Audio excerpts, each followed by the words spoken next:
بتائیے گا تو کہ ایک طویل عرصے کے بعد آپ وزارت میں واپس آئے ہیں، کیسا لگ رہا ہے؟ درست کرتے ہیں، طویل عرصہ تو نہیں ہوئے، میں وہ 16 مہینوں کی کابینہ میں بھی منسٹر تھا، اور اس سے پہلے بھی 2013 سے 18 تک کی کیبنٹ میں بھی تھا۔ تو ابھی ہم نے جو نئی منسٹریز اسائن ہوئی ہے، کشمیر افیئر، گلگت بلتستان اور سیفران، تو کل میں پہلی دفعہ اس منسٹری میں گیا تھا، اس کی بریفنگ وغیرہ لے لی، اور اس طرح سیفران کی بھی بریفنگ لے لی ہے۔ تو شروعات ہے، ابھی سمجھنے کی کوشش کرتے ہیں کہ منسٹری کی کیا سٹرکچر ہے، کیا ڈیٹیل ہے، کیا ایشوز ہے، کہاں ہم کیا انپٹ دے سکتے ہیں۔ تو انشاءاللہ جب نیت صاف ہو اور کام کرنے کا ہو تو اللہ تعالیٰ مدد کرتا ہے۔ امیر مقام صاحب، انرجی ڈاؤن لگ رہی ہے آپ کی، کہ مورال ڈاؤن ہے، کیا وجہ ہے؟ نہیں میں ڈاؤن نہیں ہوئی، آپ کا سسٹم اس طرح ہے۔ میں تو ابھی امین میر صاحب کے پروگرام سے ہو کے آیا، کیپٹل ٹاک سے، تو اس نے بھی خود کہا تھا، میں کہتا ڈاؤن تو نہیں ہے، میں ٹھیک ہوں، مگر یہ آپ کو آواز صحیح نہیں آ رہی، آپ کا سسٹم اس طرح ہے، ڈونٹ نو۔ اچھا، لوگ تو کہتے ہیں امیر مقام صاحب 6 ماہ کی تاریخیں دے رہے ہیں لوگ، کہ بس 6 ماہ 7 ماہ 8 ماہ کی حکومت ہے، ایسا کیوں کہہ رہے ہیں؟ تو ظاہر بات ہے، دس از obvious، اگر آپ ہماری وہی پی ڈی ایم اور اپوزیشن کی جوائنٹ حکومت دے کے 16 مہینوں کی، تو وہ بھی اس طرح میں ایک بہت مشکل حالات میں آئے، وہ تو ہم 13-14 پارٹیاں تھے، اور پھر ان سب کو ساتھ میں لے کے جانا، اور ملک کا جو معاشی صورتحال تھا بالکل ڈیفالٹ ہونے کو تھا، تو وہ بھی ایک مشکل چیلنج تھی، مگر میں کہہ سکتا کہ اس مشکل ترین چیلنج سب کو ساتھ لے کے چلنا اور ملک کو ڈیفالٹ سے بچا کے رہنا، اگر وہ ڈیفالٹ ہو جاتا تو آج کوئی اور صورتحال ہوتی۔ تو اس لیے میں یہ بات کرتا ہوں کہ یہ تو ایک جذبہ ول کی، اس ٹائم بھی ہم نے اپنی سیاست کو قربان کیا، مگر اس بات کو سمجھتے ہوئے کہ ملک کو بچانا چاہیے، تو اس لیے سسٹم کے اندر آ گئے۔ ابھی بھی اس میں کوئی دوسری رائے نہیں ہے، اور ہماری یہ خواہش نہیں تھی کہ ہمیں حکومت دی جائے۔ ہم نے پہلے بھی دفعہ کہا کہ ہم نے کلیئر کٹ کوئی اس طرح میجارٹی لی نہیں ہے، 51% جو 171 سیٹیں بنتی ہے، تو ہم نے لی ہی نہیں، تو دوسرے پارٹیوں کے ساتھ مل کر اگر دوسری پارٹی حکومت بنانا چاہتے ہیں تو موسٹ ویلکم۔ ہم نے تو وہی لوگ جس کا کیا نام ہے، نام کا کوئی پتہ نہیں ہے، کبھی کہتے پی ٹی آئی، کبھی کہتے سنی اتحاد ہے، کبھی کہ انڈیپینڈنٹ ہے، آپ کو سب کچھ کہتے ہیں۔ ہم نے کہا کہ یہ بھی بنانا چاہتے ہیں، ہمیں کوئی اعتراض نہیں، مگر نا حالات کو دیکھ کر اگر ہم پھر بھی اس چیز کو پاکستانیت کے جذبہ سائڈ سے پر کرتے اور اپنے سیاست کا سوچے تو شاید ملک کا اور بدترین صورتحال ہونا تھا۔ ابھی یہ باہر سے باتیں، ہر ایک کی خواہش پر تو کوئی پابندی نہیں لگ سکتی، ہر ایک اس کے اپنے خواہشات ہے، اپنے فیلنگ ہے، اور سیاست میں اپنے آپ کو زندہ رکھنے کے لیے یہ باتیں کرتے ہیں۔ ہم عجیب عجیب باتیں سنتے ہیں، پارلیمنٹ میں بھی ہے اور وہی کے پی کے میں بھی اب عجیب باتیں سنتے ہیں کہ اس طرح لوگ بھی آ گئے کہ وہ نہ آئین مانتا ہے، نہ قانون مانتا ہے، کوئی چیز نہیں مانتا ہے، کہتے ہمیں ایک شخص نے کہا ہے ہمارے لیے وہی قانون بھی ہے، آئین بھی ہے، پاکستان بھی ہے، سب کچھ ہے، اس طرح چیزیں بھی دیکھی، ان کی اپنی خواہشات۔ مگر میں کہتا ہوں کہ جس جذبے سے شہباز شریف صاحب کی لیڈرشپ میں ہماری جو کیبنٹ کام کر رہے ہیں، اور جس طرح ہر ایک فیلڈ میں، ہر ایک منسٹری میں ایک ٹارگٹ سیٹ کیے، اور 1 مہینے کے اور 6 مہینے کے اور پھر آگے کے لیے، تو میں کہتا ہوں کہ انشاءاللہ تعالیٰ بہت جلد جو معاشی ایشو ہے، آئی ایم ایف کے ساتھ ایک لانگ ٹرم ڈیل کرنا، دوسری چیزیں، تو سب پر کام ہو رہا ہے، اور میں کہتا ہوں کہ ملک کے لیے اس میں بہتری ہوگی، اور اللہ خیر کرے، اللہ تعالیٰ خیر کرے گا، یہ سسٹم چلتا رہے۔ امیر مقام صاحب، آپ بھی وہی بیانات دے رہے ہیں جیسے رانا ثناء اللہ صاحب نے دیے، آپ بھی کچھ حد تک یوں کہہ لیں کہ مایوسی کا اظہار کر رہے ہیں، میاں جاوید لطیف جیسی باتیں آپ بھی کر رہے ہیں۔ سر، رانا صاحب نے کہا تھا کہ محسن نقوی صاحب کی مہربانی ہے کہ وزیر داخلہ بن گئے، وزیر اعظم بھی وہ بن سکتے تھے، کیوں ایسی مایوسی کیوں پائی جاتی ہے؟ ایسے لگ رہا ہے جیسے حکومت آپ پر ٹھوسی گئی ہے، اور آپ کو اس بات کا احساس ہے کہ ایسا ہے؟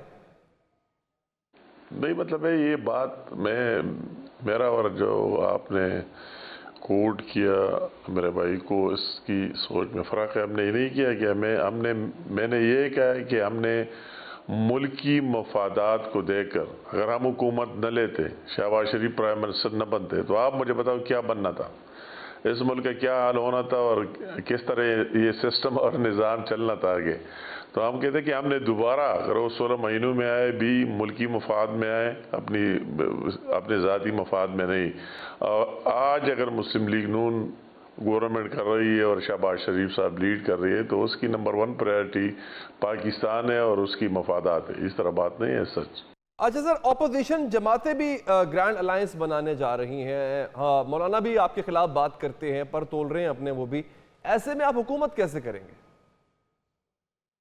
یہ صورتحال آپ ایک بات اس عددی لحاظ سے اگر آپ کہتے ہیں تو ظاہر بات ہے کہ پیپل پارٹی اور مسلم لیگ نون ساتھ نہ ہوں تو یہ سسٹم رن کرنا اسی حساب اعداد و شمار سے مشکل کام ہے، اور اس میں سے ایک پارٹی سپریٹ ہو جائے تو بقایا سارے آپ ملا کے مائنس کرے پلس کرے کوئی معنی نہیں رکھتے۔ تو اس طرح بھی آپ دیکھ رہے ہیں پیپل پارٹی کی بھی پریزیڈنٹ اس کا ہے، 2 صوبوں میں اس کے چیف منسٹر ہے، اور پی ایم ایل این بھی سب سے بڑے صوبے پنجاب میں ہے، اور یہاں بھی ہے۔ تو انشاءاللہ تعالیٰ اس طرح کوئی بات نہیں ہوگی، کسی کی خواہشات سے کوئی فرق نہیں پڑے گا کہ کون اکٹھے ہو رہے ہیں، کون جائے، ان کا ایجنڈا کیا ہے، ان سے کوشچن میں آپ کے پروگرام کی وساست سے ان سے سوال کرتا ہوں کہ آپ چاہتے کیا ہے، وہی بات بتاؤ نا۔ اگر یہ نہیں تو آپ کے ساتھ متبادل کیا ہے، الٹرنیٹ کیا ہے؟ آپ کو تو وہی کے پی کے میں گورنمنٹ دی ہے ایک پارٹی کو اور اس کی میجارٹی ہم نے تسلیم کی ہے۔ یہ بھی تعجب کی بات ہے کہ جب باہر آتے تو کہتے ہیں دھاندلی ہوئی ہے۔ اگر آپ نے 44 سیٹوں میں سے 38 سیٹیں آپ کو ملے اور پھر دھاندلی نہیں ہوئی، بہت اچھا ہو۔ جب آپ کو حکومت ملے تو آپ وہی کیا کر رہے ہیں؟ آپ تو وہی کہتے ہیں کہ ہم نہ آئین مانتے ہیں نہ قانون مانتے ہیں، ایک عمران خان کا نام مانتے ہیں، اس کے نام سے نیا آئین اور قانون بنانے جا رہا ہے، اس کے نام سے کوئی بکلیٹ شائع کرے گا، ان کا قانون آئین وہی ہوگا۔ تو یہ کیا ڈیلیور کرے گا؟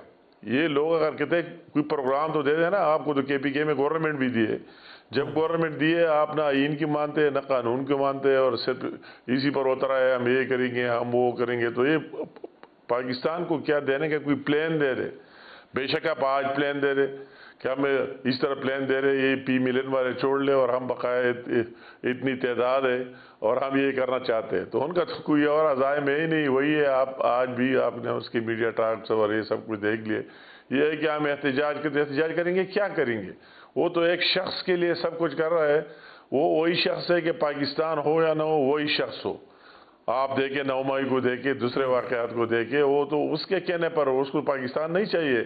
اگر اس کو پاکستان چاہیے تھا تو نہ وہی سائفر والا کیس ہوتا، نہ 9 مئی والے میں اتنے واقعات ہوتے، وہ آسانی سے جیل جاتا، جیل میں رہتا، سارے کورٹس کو نواز شریف کی طرف دلیری سے فیس کرتا۔ تو اس کو تو وہی چیز چاہیے نہیں، وہ کہتا ہے اگر عمران خان رول نہ کرے اور وہ وزیر اعظم نہ ہو تو پاکستان چاہیے ہی نہیں۔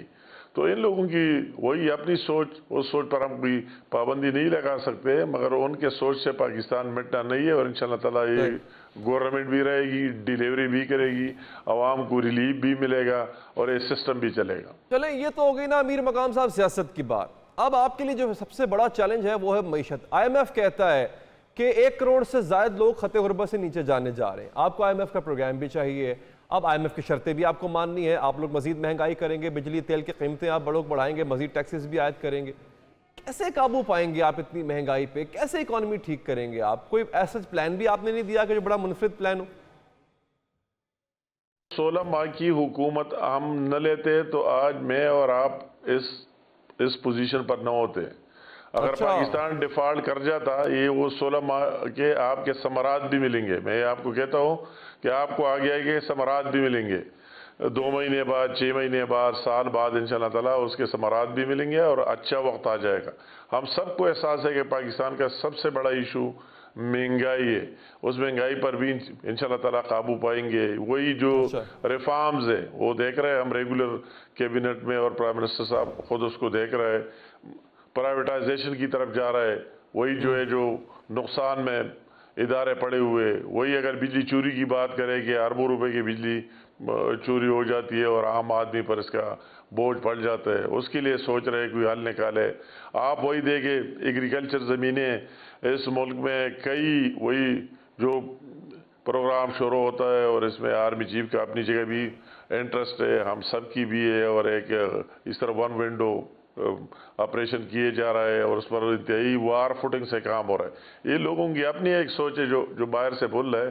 حقیقت اس طرح نہیں, اس ملک میں اس طرح برین بھی ہے, اس طرح لوگ بھی ہے کہ ملک کو ٹریک پر لانے کے لیے اور آگے بہتری کے لیے وہ لگے ہوئے, اور انشاءاللہ تعالی ہمیں امید ہے کہ بہت جلد بہتری سامنے آ جائے گی. وہ بنجر زمینیں بھی آباد ہو جائیں گی, ہمارے وہ منرلز جو اسی طرح پہاڑوں میں پڑے ہوئے ہیں اس کا بھی کوئی حل نکل جائے گا, پاکستان کو فائدہ ہوگا. ہماری وہی ہائیڈرل کا جو بھی پانی ویسے بہ رہا ہے کچھ اس سے حاصل نہیں ہوگا. انشاءاللہ تعالی اس کے لیے بھی ہم سے ایک اسپیشل پروگرام دے رہے ہیں کہ باہر سے انویسٹر آئے, اپنے پیسے لگائے, ہائیڈرل بجلی پیدا کرے, اور پھر یا کہ عوام کو اور ملک کو ریلیف ملے. تو انشاءاللہ تعالی اللہ تعالیٰ خیر کرے گا.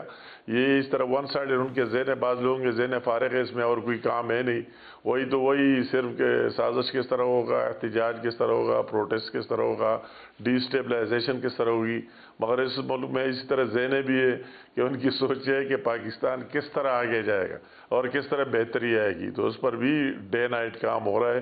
اور میں یہ نہیں کہ شہباز شریف صاحب کی کیبنٹ کا حصہ ہوں, مگر میں دل سے کہتا ہوں کہ وہ جس طرح محنت کر رہا ہے, جس طرح دن رات لگے ہوئے ہے, اور اپنے ٹیم سے بھی کام لے رہا ہے, اور ان کی ایک کوارڈینیشن بھی ہے سب کی ساتھ, خواہ وہ آرمی چیف ہے, دوسرے ایک کوارڈینیٹڈ ایفرٹس کر رہے ہیں کہ یہ ملک سب کی ہے اور ہر ایک کو اپنا اپنا حصہ اس میں ڈالنا چاہیے. تو انشاءاللہ تعالی ہم پر امید ہیں, اور پاکستان کی عوام کو بھی امید رکھنی چاہیے. ان لوگوں کے کہنے پر ان سے یہ سوال کرنا چاہیے کہ آپ الٹرنیٹ بتاؤ, آپ پروگرام بتاؤ. سب سے پہلے کے پی میں امپلیمنٹ کرو. کس نے آپ کے ہاتھ روکے؟ سب کچھ تو آپ کے ساتھ ہے, آپ کی میجارٹی ہے, آپ کی ہر چیز ہے, تو آپ کے ہاتھ کس نے روکے؟ پہلے 10 سال میں کیا امپلیمنٹیشن کیے, اور یا فیڈرل میں 4 سال میں کیا کیے, اور ابھی کیا کروں گے؟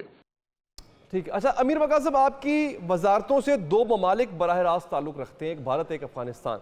افغانستان کے ساتھ بھی معاملات آپ کے اچھے نہیں ہیں. اسحاق ڈار صاحب بھارت کے ساتھ تجارت کے لیے ہاتھ بڑھاتے ہیں, بھارت ہاتھ جھٹک دیتا ہے.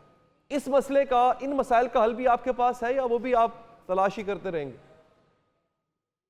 یہ ہمیشہ آپ اگر ماضی کو دیکھیں تو یہ ہمارے ہمسایہ ممالک کے ساتھ اونچ نیچ آتے رہتے ہیں.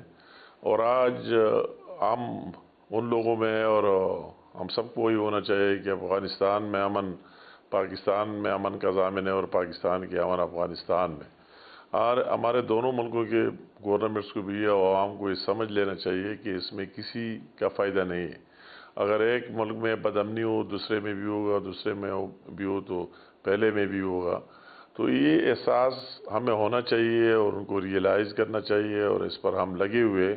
ابھی بھی جو واقعات ہوئے اس کی کڑیاں کبھی ادھر سے ملتے ہیں, کبھی ادھر سے ملتے ہیں, تو اس میں کسی کا فائدہ نہیں ہے. اور یہ اونچ نیچ آتے رہتے ہیں, اور ساتھ ساتھ پھر احساس بھی ہو جاتا ہے. تو آج بھی ہمیں امید ہے, کوئی اس طرح مایوسی والی بات نہیں رہی. دوسری سائڈ کی انڈیا کی تو آپ کو پتہ ہے اس کا اپنا ایک حساب کتاب, اور پاکستان کی وجود کو تسلیم نہ کرنا. مگر بعض اوقات میں یہ اللہ تعالیٰ نے احسان کیا ہے کہ اگر ہم بقائے جو بھی ہے ایٹمی طاقت بن چکے, تو ہر ایک پر اپنے اس چیز کو دیکھتے ہیں کہ اگر ہم ایکسٹریم تک چلے جائیں تو ہمیں کیا فائدہ ہوگا.